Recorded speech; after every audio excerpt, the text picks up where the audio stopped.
After today, you're going to understand everything. I'm the Headless Historian, and today we're going to talk about aesthetics and how they change over time to fit society's needs. I'm the Headless Historian, and today we're going to talk about aesthetics and how they change over time to fit society's needs. We need to make an assumption that history, and humans for that matter, kind of flow in a pattern. Disclaimer, this pattern is quite generalized and doesn't really do justice to the complexity that is human nature. But we're going to do it anyway. So the pattern is that history kind of moves in cycles, and these cycles sometimes overlap and create a gray area, or they're kind of just a calm area where everything pretty much just stays the same. Aesthetics comes into this secular nature in either one of two ways. The first can be that the cycle coming after the previous one accepts the aesthetics of the previous one and kind of takes it and makes something grander or bigger and builds upon what already happened. Or, option B, the next cycle rejects everything the previous cycle did and creates their own aesthetic. A little bit ungrateful of them. On a side note, Thomas Jefferson understood this cyclical nature of history, and he believed that the Constitution should be rewritten. In a letter to James Madison in 1789, he stated that laws naturally expire after 19 years and should be rewritten, and if they're enforced longer than that, they're no longer a right, they're just kind of a oppressed rule. So I think we've talked a little bit too much about this, and it's kind of confusing at this point, maybe. So let's have some visual explanation. Aesthetics usually starts in a central place. For this illustration, I'm going to start here in Italy, and I'm going to spread through Europe. We're first going to begin with Michelangelo's creation of Adam. It's part of the Sistine Chapel in Rome. Well, actually in the Vatican, which is its own country, but that's another topic. The Sistine Chapel was painted from 1805 to 1812 and is considered high Renaissance art. Things I want to note so that we can compare it to the next paintings. It's kind of really relaxed. I mean, Adam doesn't even look like he wants to or even cares if God ever touches him. The faces are not very expressive. They're just kind of not dead, but they're just looking into themselves and not expressing outwardly. The muscles and the body tone is what I really want you to look at. During this time, artists really focused on the beauty of man's body, and they were very definite about the definition of muscles. So this translates a couple of hundreds or 50, or I'm not good at math, some years later. Let's look at Peter Paul Rubens' piece. It's called Massacre of the Innocents, and it was painted in 1610 to 1612, so what is that, 100 years later? This is why I don't teach math. So with Rubens, during the Baroque time, we have an aesthetic change, definitely. You can see. It's dark, and it's very expressive, but the muscle tones are still there, and the beauty of man's body and nature is very evident. So it's not a rejection, it's definitely an acceptance of what happened, and then kind of this, I'm going to take that and I'm going to make it bigger. I'm going to make it more dramatic. The reason this happened was the Roman Catholic Church was losing patronage because of the Reformation, and so they thought that it was very important to use art to bring people back, to kind of either scare them or impress them into coming back to the churches. Time moves on. We have the Rococo, which is a more, even if you can imagine it, grander expression of the Baroque, and then we have this kind of gray area of kind of the two theories of aesthetics splitting. We have romantics and realism, and that's our gray area where the cycles are kind of coming together. And then you have this complete rejection.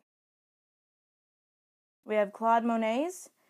This is Woman with a Parasol. It's supposed to be his wife and his son. It's painted in 1875. you can see that it is a complete rejection of everything that has happened before in the High Renaissance and the Baroque.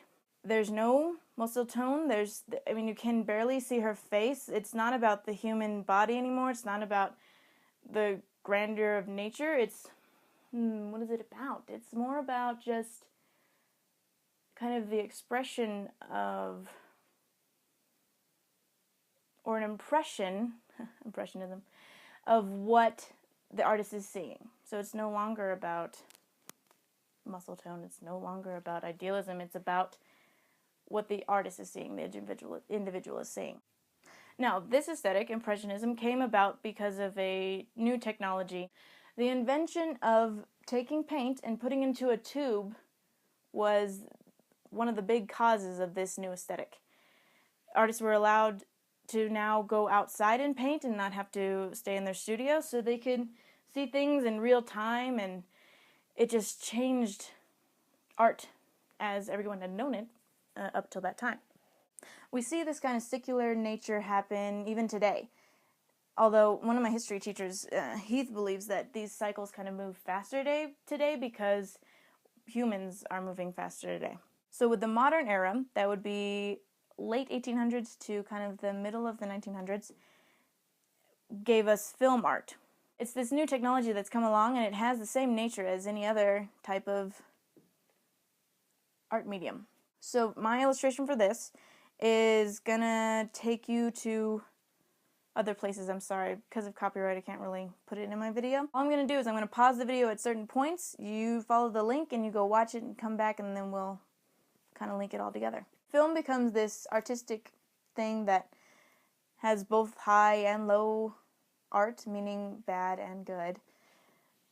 Early 20s, silent films, and then we get sound and we get color. And in the 90s, film becomes quite high-tech for the time. My example for this is the the opening titles for Beetlejuice. You can see that the artist, or the filmmaker, uses a model to make the images quite realistic, even though they're tiny. So I'm going to pause the video here, go look at it, and come back. So later on, we have a rejection of realistic things in movies, and we have more of a computer-based aesthetic, because the 90s gave us computers and gave us technology that we'd never seen before, so we put it in our films. My example here is You've Got Mail, the opening titles for that. It's going to pause, go check it out, we'll be right back. So those both are depicting the same thing, kind of a landscape, but they're definitely very different because just aesthetic choices. So nowadays we have even better technology to make things even more realistic. My example for this, just 5 years ago, was the opening titles of Sweeney Todd. I'm going to pause the video here and you can come back. Again, it's just a cityscape, but it looks very different because the whole thing is basically computer generated. I think it might have some stop motion in there because that's Tim Burton's kind of style he uses. So with these three examples, I mean, it's a bit of a stretch, but you can see how aesthetics kind of waves in and waves out and kind of blends in with each other, and it's constantly changing is what I'm really saying. What I really wanted to give you today was just kind of an understanding of how historians really categorize and kind of make sense of this complex thing that is the past. And it basically will help you understand history and get you an A in your art history class. That's all I got. I'm going to leave you with nothing because I don't have anything more. I have no way to close this show. So I guess I'll just fade to black. I feel like the genie version of Barbara Eden in this shirt. Ba-da, ba-ba-ba-da-da, ba-da, ba-ba-ba-da-da, ba-da, ba-ba-ba-da-da, bum. Ba-dum-bum-bum.